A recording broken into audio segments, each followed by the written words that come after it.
The lord. దివ్యవాణి ప్రేక్షకులందరికీ దివ్యవాక్కు అనే ఈ కార్యక్రమం తరపున శుభాభివందనములు తెలియజేస్తున్నాను.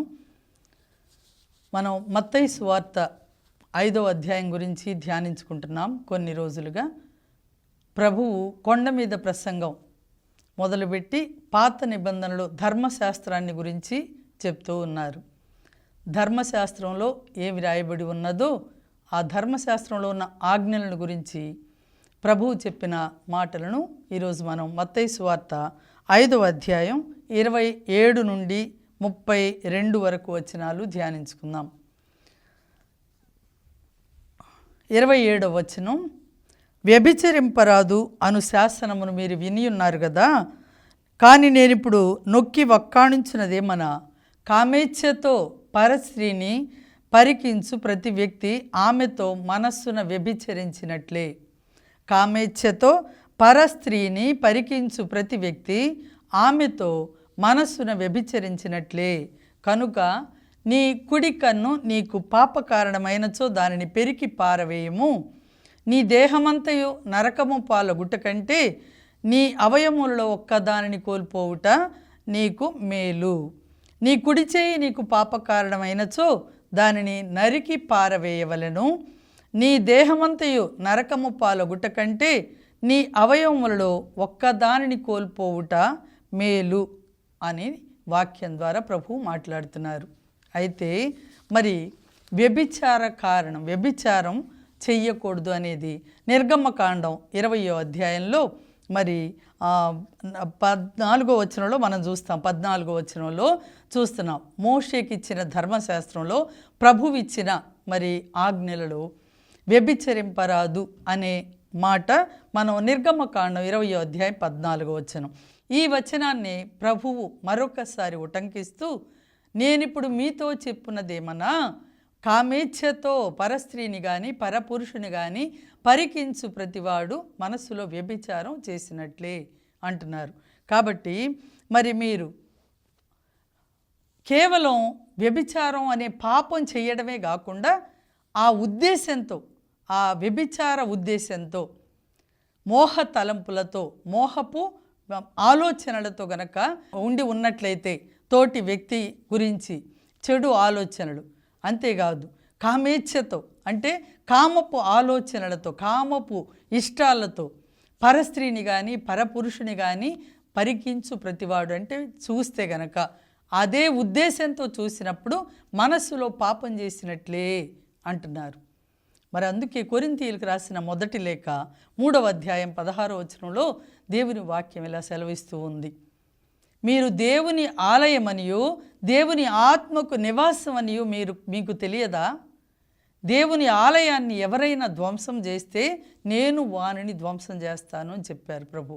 కాబట్టి దేవుని ఆలయమైన మనం వ్యభిచారం అనే పాపంలో పడిపోయినప్పుడు ఈ ఆలయాన్ని మనం ధ్వంసం చేసిన వాళ్ళం అవుతున్నాము. గుర్తుపెట్టుకోవాలి. కేవలం పాపము చెయ్యటమే కాదు, పాపపు ఆలోచనలు, కామపు ఆలోచనలు, కామపు చూపులు ఉన్నట్లయితే గనక దేవుడు అంటున్నారు మనసులో పాపం చేసినట్లే అని చెప్తున్నారు. కాబట్టి మరి మొదటి కొరింథీయులకు రాసిన లేఖ 6వ అధ్యాయం 18వ వచనంలో కూడా వ్యభిచరింపకుడు మానవుడు చేసే ఏ పాపమైనా, ఏ ఇతర పాపమైనా అతని శరీరమునకు వెలపల ఉండును, కానీ వ్యభిచరించు వ్యక్తి తన దేహమును నాశనము చేసుకున్నవాడు అవుతాడు, దేహాన్ని మలినం చేసుకున్న వాళ్ళు అవుతారు అని చెప్తున్నారు. కాబట్టి ఈ రోజుల్లో మనం చూస్తే కనుక ఎన్నో చోట్ల మరి అక్రమ సంబంధాలేంటి, లేదా వివాహానికి ముందే మరి అక్రమంగా మరి వ్యభిచారపు కోరికలు, వ్యభిచారపు తలంపులు, పాపంలో పడిపోతున్న పరిస్థితులు ఈ రోజుల్లో మనం చూస్తూ ఉన్నాం. చాలా ఈజీగా అనుకుంటున్నారు, ఇదొక అలవాటు అనుకుంటున్నారు, ఇది ఒక కల్చర్ అనుకుంటున్నారు, కానీ ఇది పాపమే అనే స్పర్శ కూడా లేని పరిస్థితుల్లో ఈనాటి ప్రపంచం ఉన్నది. కాబట్టి చాలా జాగ్రత్తగా ఉండాలి. తన దేహాన్ని పాడు చేసుకుంటే గనక దేవుడు ఆ దేహాన్ని పాడు చేసిన వాళ్ళని నరకం పాలు చేస్తానని చెప్తున్నారు. తాత్కాలికమైన సుఖభోగాల కోసం, శారీరక వాంఛలను తృప్తిపరచుకోవడం కోసం దేహాన్ని పాపభూయిష్టం చేసుకుంటే ఆత్మను కూడా నిత్య నరకాగ్నికి అప్పగించుకోవాల్సి వస్తుంది. కాబట్టి ప్రభు అంటున్నారు, కొరింథీయులకు రాసిన మొదటి లేఖ 6వ అధ్యాయం 9వ వచనంలో, దుష్టులు దేవుని రాజ్యము పొందరని మీకు తెలియదా? మోసపోకుడు, అవినీతిపరులు, విగ్రహారాధికులు, నపుంసకులు, లైంగిక వక్రబుద్ధులు, దొంగలు, దురాశపరులు, దోచుకునివారును, వ్యభిచారులను అయిన వారు దేవుని రాజ్యము పొందరు అని మీకు తెలియదా అని అడుగుతున్నారు. అదేవిధంగా ఇర్మియా గ్రంథం 3వ అధ్యాయం 1 నుండి వచనాలు చూస్తే అక్కడ, ప్రభువు నాకు తన వాక్కునిట్లు వినిపించెను, ఎవడైనను తన భార్యను పరిత్యజింపగా ఆమె మరి ఒకరిని పెండ్లి ఆడినేని మొదటివాడు ఆమెను మరలా స్వీకరింపరాదు. స్వీకరించనేని దేశము అపవిత్రమగును. కానీ అనేక ప్రేమికులతో వ్యభిచరించిన మీరు నా వద్దకు తిరిగి వత్తురా? ఇది ప్రభువు వాక్కు. పర్వతాగ్రముల వైపు చూడుడు, అందు మీరు వేశ్యలుగా వర్తింపని తావు ఎందైనా కలదా అంటున్నారు ప్రభు. అరబ్ దేశీయుడు ఎడారిలో ప్రయాణికుల కొరకు వలె మీరును త్రోవ పక్కన విటుల కొరకు కాచుకొని ఉన్నారు. మీ దుష్కార్యములతోనూ వ్యభిచారములతోనూ దేశమును భ్రష్టము చేసితిరి. కనుకనే వానలు కురవలేదు, వసంత ఋతు వర్షములు ఆగిపోయినవి. మీరు వేశ్యల వలె కనిపించుటకు జంకరైతిరి, మీకు సిగ్గు శరము లేదు అని చెప్పి ప్రభువు తన వాక్కు ద్వారా సెలవిస్తూ ఉన్నారు. చూడండి, వ్యభిచారం వల్ల దేశం భ్రష్టమైపోయి దాని మూలంగా దేవుడు ఆ దేశం మీదకి వానలు కూడా సకాలంలో, వర్షాలు జరగవలసింది ఎండలు కానీ చలి కానీ ఏ కాలానికి తగినట్లుగా ఆ కాలంలో జరగడం లేదు అని చెప్పి ప్రభు చెప్తున్నారు. దేనివల్లంట? మనం చేసిన పాపాల వల్ల, మరి ముఖ్యంగా వ్యభిచార క్రియల వల్ల. ఇంకా ప్రభువు విగ్రహారాధనను కూడా వ్యభిచారంతో పోల్చారు. విగ్రహారాధనని ఎందుకు అంటే, విగ్రహం అంటే కేవలం వేరే దేవతల బొమ్మలు పెట్టి విగ్రహం పూజలు చేయటమే కాదు, కానీ దేవునికి ఇవ్వవలసిన ప్రథమ స్థానాన్ని ఇంకా దేనికి ఇచ్చాము? డబ్బుక, మనుషులక, ఇంకా ఈ లోక సంబంధమైన విషయాలకు ఇచ్చి దేవుని ప్రాధాన్యత, ప్రాముఖ్యత మనం తగ్గించి వేశామేమో. దాని మూలంగా దేవుని మరి శాపం అనేది, ఉగ్రత అనేది మన మీదకు వస్తుంది. కావుననే మీ పాపముల వలననే ఋతువులు కూడా క్రమం తప్పిపోయాయని చెప్పి మనం ఇర్మియా గ్రంథంలో చూస్తున్నాం. కాబట్టి ఈ వ్యభిచార పాపం అనేది మరి మనిషి శరీరాన్ని మలినం చేస్తుంది. దాని మూలంగానే మనం చూసాం ఎన్నో రకాల వ్యాధులు కూడా మనుషులకు అంటి మరి ఆ పాప ఫలితాన్ని అనుభవించవలసి వచ్చింది. మనం యోహాను సువార్త 8వ అధ్యాయంలో చూస్తే అక్కడ వ్యభిచారంలో పట్టుబడిన స్త్రీని ప్రభు దగ్గరికి తీసుకొని వచ్చారు. వాళ్ళందరూ తీసుకొని వచ్చి, చూడండి, మోషే ధర్మశాస్త్రం ప్రకారం వ్యభిచారంలో పట్టుబడిన స్త్రీని రాళ్లతో కొట్టి చంపాలి కదా, మరి మీరేం చెప్తారు అని చెప్పి అక్కడ అడిగినట్లుగా మనం చూస్తున్నాం. ప్రభువు మరి పాపుల కోసం వచ్చానని చెప్తున్నారు కదా ఒకవైపు, ఇంకొక వైపు ఏమో మరి మోషే ధర్మశాస్త్రం ఏమో వ్యభిచారం చేసిన వాళ్ళని రాళ్లతో కొట్టి చంపమన్నారు. కాబట్టి ఏం చెప్తారో ప్రభువుని పరీక్షింపగోరి, ప్రశ్నింపగోరి ఈ విధంగా ఆయన్ని పరిశీలించినట్లుగా మనం చూస్తాం. కానీ జ్ఞానులకే జ్ఞాని, మహాజ్ఞాని అయిన దేవుడు చెప్పారు వెంటనే, మీలో పాపము చేయని వాళ్ళు మొదటి రాయి వెయ్యండి అని. కాబట్టి అందరూ వెళ్ళిపోయారు. అప్పుడు ప్రభు కూడా ఆమెతో అంటున్నారు, అమ్మా ఇక పాపము చేయకము అని చెప్పారు. ఇక మీదట పాపం చేయొద్దు అని చెప్పారు. నీకెందుకు వెళ్ళిపో, వాళ్ళు కూడా అందరూ పాపులేలే, నువ్వు కూడా చెయ్యొచ్చు అని పర్మిషన్ ఏమి ఇవ్వలేదు. కానీ ఇక వెళ్ళు, పాపము చెయ్యకము అని చెప్పినట్టుగా మనం అక్కడ చూస్తున్నాం. కాబట్టి వ్యభిచారాన్ని దేవుడు ఎంత అసహించుకుంటారనే విషయాన్ని మనం ఇక్కడ గ్రహించాలి, గమనించాలి. అందుకే మనం చూస్తాం దర్శన గ్రంథం 21వ అధ్యాయం 8 నుండి వచనాలలో చూస్తే, కానీ పిరికి వారికిని, విశ్వాసరహితులకును, మోసగాండ్రకును, హంతకులకును, వ్యభిచారికులకును, ఇంద్రజాలీకులకును, అలాగే విగ్రహారాధికులను, అసత్యవాదులను గంధకయుక్తమైన అగ్నిగుండమే వారికి శరణ్యం అని చెప్తున్నారు. అందుకే వాళ్ళకి అదే మరి చివరికి వాళ్ళకి అదే ఆలవాలం అయిపోతుంది అని చెప్పబడింది. కనుక ఈ వ్యభిచారంలో పట్టుబడిన వాళ్ళకి ఎలాంటి శిక్ష అంటే గంధకయుక్తమైన అగ్నిగుండమే, నిత్య నరకాగ్ని అన్నమాట. దానిలోకి వెళ్ళకముందే ఇలాంటి పాప దోషాలు మనలో లేకుండా సరి చేసుకోవడానికి మనం ప్రయత్నం చేయాలి. ప్రభు అందుకే కొరింథీయులకు రాసిన మొదటి లేఖ 5వ అధ్యాయంలో 11వ వచనంలో అంటున్నారు, సోదరుడని పిలుచుకొనుచు మరి వ్యభిచారియును, దురాశాపరుడును, విగ్రహారాధికుడును, నిందారోపకుడును, త్రాగుబోతును, దోచుకొనివాడును అగు వ్యక్తితో కలిసి ఉండరాదనియే నా అభిప్రాయం. అట్టి వానితో భోజనమైనను చేయకూడదు అంటున్నారు. అలాంటి వాళ్ళతో భోజనం కూడా చేయకూడదంట, కలిసి కూడా ఉండకూడదు అని చెప్పి ప్రభువు చెప్తున్నారు. కాబట్టి అలాంటి దుష్టులతో, వ్యభిచారికులతో మనం కలిసి పొత్తు పెట్టుకోకూడదు అని యూదా పత్రికలో కూడా మనం చూస్తున్నాం. 1వ అధ్యాయం, ఒకే అధ్యాయం కదా యూదా పత్రిక, 1వ అధ్యాయం 23వ వచనంలో, పాప భూయిష్టములకు వ్యామోహములచే మలినపడిన వారి దుస్తులను సహితము ద్వేషింపుడు. అలాంటి వాళ్ళ బట్టలు కూడా ద్వేషించాలట, పాప భూయిష్ట అయిన వాళ్ళతో. అది కాబట్టి ఎంత అసహ్యకరమైన పాపమో మనం ఇక్కడ గుర్తించాలి. మనం ఇంకా పాత నిబంధనలు చూస్తే సంఖ్యాకాండం 25వ అధ్యాయంలో అక్కడ ఒక వ్యక్తి, మరి ఇజ్రాయేలు ప్రజలు పెయోరు దగ్గరకు వచ్చినప్పుడు అక్కడ ఒక సంఘటన జరిగినట్లుగా మనం చూస్తాం. అక్కడ మరి ఇజ్రాయేలు ప్రజలు మోవాబు వేరే స్త్రీలతోటి పాపం చేస్తూ ఉన్నారు కదా. 6వ వచనం నుంచి చూస్తే, మోషే మరియు ఇజ్రాయేలు సమాజం వారు దేవుని గుడారం ముందట ప్రోగై ప్రజలు చేసిన పాడు పనిని తలంచుకొని పరితపించుచుండిరి. ఎందుకంటే అక్కడ ఇశ్రాయేలీలు విడిది చేసి ఉండగా ఒక ప్రాంతంలో అక్కడ ఇజ్రాయేలు ప్రజలు మోవాబు స్త్రీలతో వ్యభిచారానికి పాల్పడ్డారట. అప్పుడు ఫీనెహాసు ఇది చూసి, ఇది గమనించి, మరి యాజకుడుగా ఉన్న ఫీనెహాస్ అన్నమాట. అప్పుడు అహరోను మనవడు ఎలియాజర్ కుమారుడునైన యాజకుడైన ఫీనెహాసు ఇజ్రాయేలు సమాజము నుండి కదలి వచ్చి అక్కడ ఈటెను చేతకొని ఆ స్త్రీ పురుషులిద్దరిని కూడా వెంటనంటెను. వారి గుడారంలో ప్రవేశించి ఆ ఇద్దరిని కూడా ఈటెతో ఒక్క పోటు పొడిచెను. దానితో ఇశ్రాయేలీయులను పీడించు జాడ్యము ఆగిపోయాను అని చెప్తున్నారు.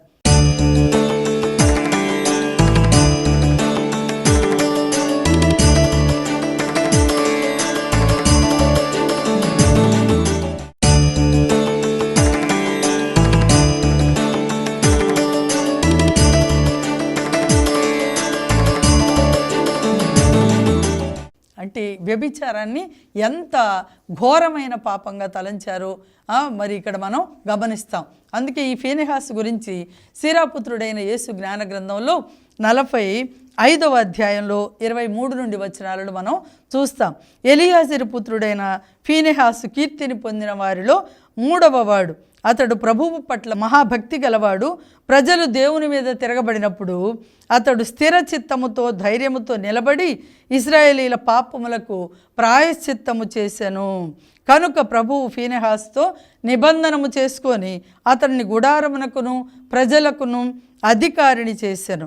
అతనికిని అతని అనుయాయులకును శాశ్వతముగా ప్రధాన యాజకత్వమును ఒప్పగించెను అని చెప్పబడింది. అంటే దేవుడు అసహించుకునే కార్యాన్ని మనం కూడా అసహించుకోవాలి. ఇంకా ఆ పాపం జోలి మనం వెళ్ళకూడదు అనేది మనం గ్రహించాలి, గమనించాలి. ఆ వ్యభిచార తలంపులు కానీ. అందుకే యోబు గ్రంథంలో 31వ అధ్యాయంలో 1వ వచనంలో యోబు కూడా అంటాడు, నేను కామదృష్టితో ఏ స్త్రీని పరికింపరాదని నా నయనములతో నేను నిబంధన చేసుకున్నాను అని చెప్తాడు. మన కళ్ళతో మనం ఒక నిబంధన చేసుకోవాలి. సీరియల్స్ అని, సినిమాలని, రకరకాల అల్లరితో కూడిన ఆటపాటలు చూసేటప్పుడు. అంతేకాకుండా పరాయి వ్యక్తితో భార్య భర్తలు కాకుండా, మరి భార్య కాకుండా వేరే వ్యక్తితో అక్రమ సంబంధాలు, అనవసరపు సంభాషణలు, అనాలోచితమైన దేవునికి ఇష్టం లేని మరి కార్యక్రమాలు సాగిస్తూ ఉంటే దేవుడు ఇష్టపడరు. అంతేకాదు తగిన శిక్షకి కూడా మనం మరి గురి కావలసి వస్తుంది అనేది మనం గమనించాలి. ఎప్పుడో చనిపోయాక నరక మోక్షం కాదు, కానీ భూమి మీద ఉండగానే ఈ రోజుల్లో మనం గమనిస్తే జరుగుతూనే ఉన్నాయి. దేవునికి ఇష్టం లేని కార్యాలు చేసినప్పుడు దానికి తగిన శిక్షను మనం పొందుకోవాల్సి వస్తుంది అనేది గమనించాలి. అందుకే ఇక్కడ చెప్తున్నారు, పేతురు రాసిన మొదటి లేఖలో కూడా ఏం చెప్తున్నారు? మీ దేవుడనే నేను పవిత్రుడను గనక మీరు కూడా సమస్త ప్రవర్తనలో పవిత్రులుగా ఉండండి అని చెప్తున్నారు. అందుకే అక్రమ సంబంధాలు వివాహానికి ముందే కన్యలుగా పరిశుద్ధంగా ఉండవలసిన మరి యువతి యువకులందరూ కూడా ఈ రోజుల్లో మనం గమనిస్తే అనేక సంబంధాలు అక్రమంగా సంబంధాలు పెట్టుకొని అసలు బాయ్ ఫ్రెండ్ లేకపోతే గర్ల్ ఫ్రెండ్ లేకపోతే అది ఒక నామోషి అన్నట్లుగా ఈ రోజుల్లో వాళ్ళ ప్రవర్తన ఉంటుంది. జాగ్రత్త పడాలి. తల్లిదండ్రులే ఆ బిడ్డల విషయంలో చాలా జాగ్రత్తగా ఉండాలి. వాళ్ళని ఒక దేవుని పట్ల భయభక్తులతో మనం పెంచినప్పుడు చెప్పినప్పుడు వాళ్ళకి దేవుని గురించిన జ్ఞానాన్ని మనం బోధిస్తూ ఉన్నప్పుడు దేవుని మార్గాన్ని నుంచి వాళ్ళు వైదొలగకుండా ఉంటారు. వాళ్ళ జీవితాలని వాళ్ళు పాడు చేసుకోకుండా దేవుని మార్గంలో పవిత్రంగా నడవడానికి మరి ప్రభువు సహాయం సహకారాలు అందిస్తారు.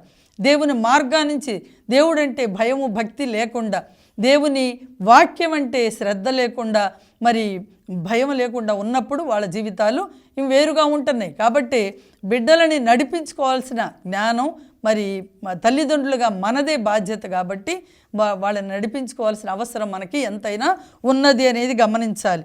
అలాగే దర్శన గ్రంథంలో 21వ అధ్యాయం 27వ వచనంలో మనం చూస్తున్నాం, కలుషితమైనది ఏది కూడా ఆయన రాజ్యములో ప్రవేశించదు అంటున్నారు. ఎవరైనా సరే తప్పు చేసినప్పుడు చిన్న పాపం ఉండా కూడా దేవుని రాజ్యంలోకి మనం వెళ్ళలేము అని చెప్తున్నారు. కలుషితమైంది ఏది కూడా ఆయన రాజ్యంలో ప్రవేశించదు. కనుకనే నేడే మిక్కిలి అనుకూల సమయం, ఇదే రక్షణ దినం, అనుకూల సమయమున నిన్ను ఆలకించి తిని రక్షణ దినమున నీకు తోడ్పడి తినే అని దేవుని వాక్యం సెలవిస్తుంది. కాబట్టి ఈరోజు ఇప్పటికిప్పుడే మనల్ని మనం పరిశీలించుకొని ఏ విధమైన పాప శాపాలకి మనం గురైపోయి ఉన్నాము, బలహీనతలకు లోనైపోయి ఉన్నాము, వాటి నుంచి మనం మరి బయటపడడానికి దేవుని సహాయంతో దేవుని వాక్యం ద్వారా మనల్ని మనం శుద్ధి చేసుకొని మనకు ఒక దివ్య సంస్కారం ఉంది కాబట్టి పాప సంకీర్తనం ద్వారా మన పాపాన్ని ఒప్పుకొని పశ్చాత్తాపపడి ఆ పాపాన్ని విడిచిపెట్టినప్పుడు దేవుడు కూడా మరి మనల్ని క్షమిస్తారు. ఆ ఉగ్రతకి గురి కావాల్సిన అవసరం మనకి ఉండదు అనేది గమనించాలి. పునీత అగుస్తిన్ వారి జీవితాన్ని మనం చూస్తున్నాం. ఆయన మరి వివాహానికి ముందే ఎంతో అక్రమ సంబంధాలు అన్నీ పెట్టుకొని ఒక బిడ్డను కూడా కానీ చివరికి అంత పాప కూపంలో ఉన్నప్పుడు వారి తల్లి మోనికమ్మ గారు చేసిన ప్రార్థన వల్ల ఆయన ఏ విధంగా మార్పు చెందాడో మనందరికీ తెలుసు. శ్రీ సభకి ఒక గొప్ప పునీతుడుగా మరి ముఖ్యంగా గురువులు అయ్యే వాళ్ళకి మరి ఎంత గొప్ప బుక్స్ ఆ వేదాంతాన్ని ఆయన అందించారు కదా. కాబట్టి ఈరోజు ఆయన తన జీవితాన్ని మార్చుకున్నారు, తన బ్రతుకును మార్చుకున్నారు. అదే పాప జీవితంలో ఉన్నట్లయితే గనక ఆయన మరి దేవుని మరి ఉగ్రతకి గురి కావలసి వచ్చేదేమో. కానీ ఎప్పుడైతే ఆ తల్లి ప్రార్థన చేశారో ఆ తల్లి ప్రార్థన సహాయం ద్వారా ఆయన బ్రతుకు మారిపోయింది. అందుకే ఆయన అంటారట ఎప్పుడు కూడా, నేను నా తల్లి కన్నీటి ప్రవాహంలో కొట్టుకొని వచ్చి ప్రభు పాదాల దగ్గర పడిపోయాను అని. మరి ఈ రోజుల్లో ఏ తల్లి అయినా ఏ తండ్రి అయినా బిడ్డల కోసం మరి వాళ్ళ జీవితాల కోసం ఈ విధమైన ప్రార్థన మనం చేస్తున్నామా లేదా గమనించాలి, గ్రహించుకోవాలి. బిడ్డల కోసం అది కావాలి ఇది కావాలని మనం దేవుడి దగ్గర అడుగుతుంటాం, కానీ వాళ్ళ ఆత్మల నశింపు గురించి మనం ఆలోచించడం లేదు చాలాసార్లు.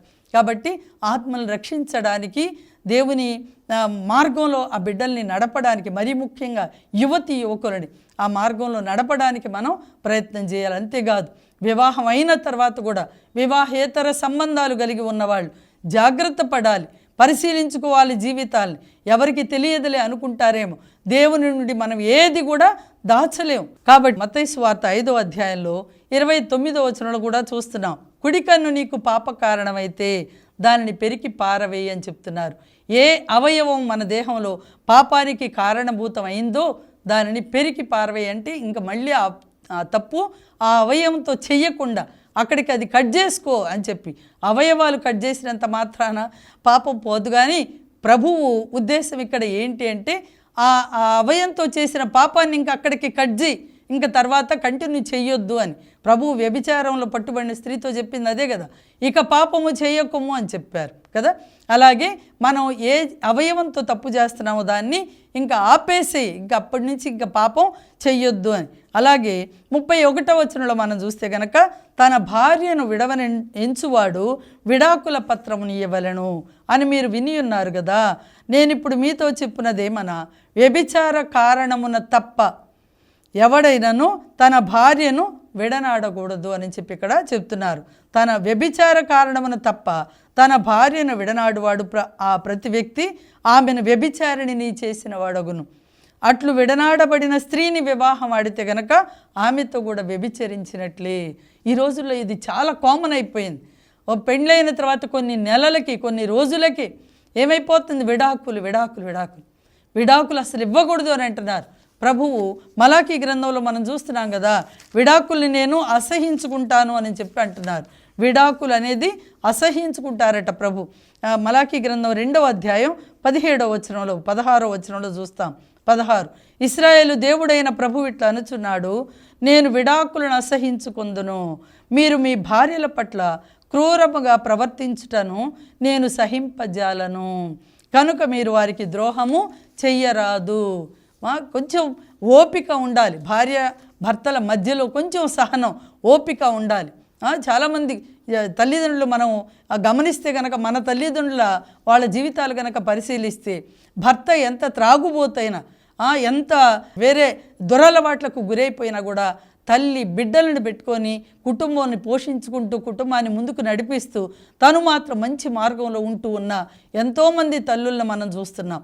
అలాగే తల్లులు వ్యభిచారంలో ఉన్నా కూడా తండ్రి మంచి మార్గంలో ఉండి బిడ్డలని మంచి మార్గంలో నడిపించే కుటుంబాలను కూడా మనం ఇంతకుముందు చూసాం. కాబట్టి ఈ రోజుల్లో కూడా చిన్న చిన్న విషయాల కోసం మరి భార్యాభర్తలు విడిపోకుండా విడాకుల దాకా వెళ్లకుండా తల్లిదండ్రులుగా మనం వాళ్ళని మరి కొంచెం మంచి మార్గంలో నడపడానికి ప్రయత్నం చేయాలి. ఈ రోజుల్లో తల్లిదండ్రులే అంటున్నారు ముందుగానే, ఏం పర్వాలేదు, నువ్వు ఉండాల్సిన అవసరమే లేదు, వచ్చే అని. కొంచెం ఓర్పుతో ఉండాలమ్మా, సహనంతో ఉండాలని చెప్పే తల్లిదండ్రులు ఈ రోజుల్లో లేరేమో అనిపిస్తుంది. కొన్నిసార్లు ఉంటాయి, ప్రతి జీవితంలో ప్రతి కుటుంబంలో కూడా ఆటుపోట్లు ఉంటాయి. కానీ దానిని ఓర్పుతో సహనంతో మనం మరి భరించి ముందుకు వెళ్ళినప్పుడే దేవుని ఆశీర్వాదాలు దీవెనలు పొందుకుంటాం కదా. మరి మోనికమ్మ గారు కనుక విడాకులు ఇచ్చి వెళ్ళి ఉంటే కదా ఆమె పునీతురాలు అయ్యేది కాదు, ఆమె కుమారుడు పెద్ద అగుస్తీన్ గారిని మనకి ఈరోజు సంఘానికి ఒక గొప్ప పునీతుడిగా అందించి ఉండేవాళ్ళు కాదేమో. ఆమె ఓర్పు, ఆమె సహనం లైఫ్ లాంగ్ అన్నమాట, జీవితకాలం ఆమె భరించారు. కాబట్టి ఈరోజు ఒక గొప్ప పునీతులుగా మన ముందు ఉన్నారు. వాళ్ళ జీవితాలని మనం మార్గదర్శకంగా తీసుకోవాలి. అంతేగాని వాళ్ళ గురించి మా కొరకు వేడుకోండి 10 సార్లు చెప్పినందువల్ల ఉపయోగం ఉండదు. కానీ కేవలం వాళ్ళు మరి బాటలో నడిచారో ఆ బాటలో మనం కూడా నడవడానికి ప్రయత్నం చేయాలి. నడిచినప్పుడే ఫలితం ఉపయోగం ఉంటుంది అనేది మనం గ్రహించాలి. కాబట్టి వ్యభిచార కారణం ఉన్న తప్ప తన భార్యను విడనాడకూడదు అని. అది కూడా మోషే అడుగుతారు కదా 19వ అధ్యాయంలో, మోషే ధర్మశాస్త్రంలో చెప్పాడు కదా విడాకులు ఇవ్వచ్చు అని అంటే అప్పుడు అంటారు ప్రభు చెప్పారు కదా, లేదు మీ మీ హృదయ కాఠిన్యమును బట్టి మీ భార్యలను మీరు విడనాడుటకు మోషే అనుమతించినే కానీ ఆరంభము నుండి ఇట్లు లేదు. వ్యభిచార కారణమును తప్ప తన భార్యను విడనాడి మరి తన వివాహమాడు వాడు వ్యభిచారి అగును అని చెప్తున్నారు. ఒకవేళ వ్యభిచారి అయితే మనం హోషేయ గ్రంథంలో చూస్తే కదా అక్కడ గోమెరు ఎంత వ్యభిచారిణి అయినా కూడా ప్రభువు ఏమంటున్నారు, నువ్వు వెళ్ళి ఆమెను స్వీకరించు అని చెప్పారు. కాకపోతే ఇక్కడ వ్యభిచార కారణమున అయితే వదిలిపెట్టండి, అది కూడా మీ హృదయ కాఠిన్యమును బట్టి అని అన్నారు. మోషే ఆజ్ఞ ఇచ్చారు. అంతేగాని నిజంగా మొదటి నుండి కూడా స్త్రీ పురుషులు ఇద్దరూ దేవుని ఏర్పాటు చొప్పున వివాహం ఏర్పాటు చేయబడింది. కాబట్టి ఆ వివాహాన్ని ఎవరు కూడా తుంచేయడానికి మరి దేవుని చిత్తము కాదు అనేది మనం గ్రహించాలి. కాబట్టి వ్యభిచారం అంటే కేవలం దేహంతో చేయటమే కానీ మానసికంగా కూడా మనం చెయ్యకూడదు అని చెప్తున్నారు. మరి ఈ పాపానికి ఎవరమైతే ఏ బిడ్డలైతే ఈ పాపానికి గురై ఉన్నారో వాళ్ళందరూ కూడా పాప జీవితాన్ని నుంచి విడుదల పొందాలి అని మనం ప్రార్థన చేసుకుందాం. ప్రభు ఈ వాక్య సందేశమును మనందరి హృదయాలలో నూరంతలుగా ఫలింపజేయుదురుగాక. ఆమేన్. ఆమేన్.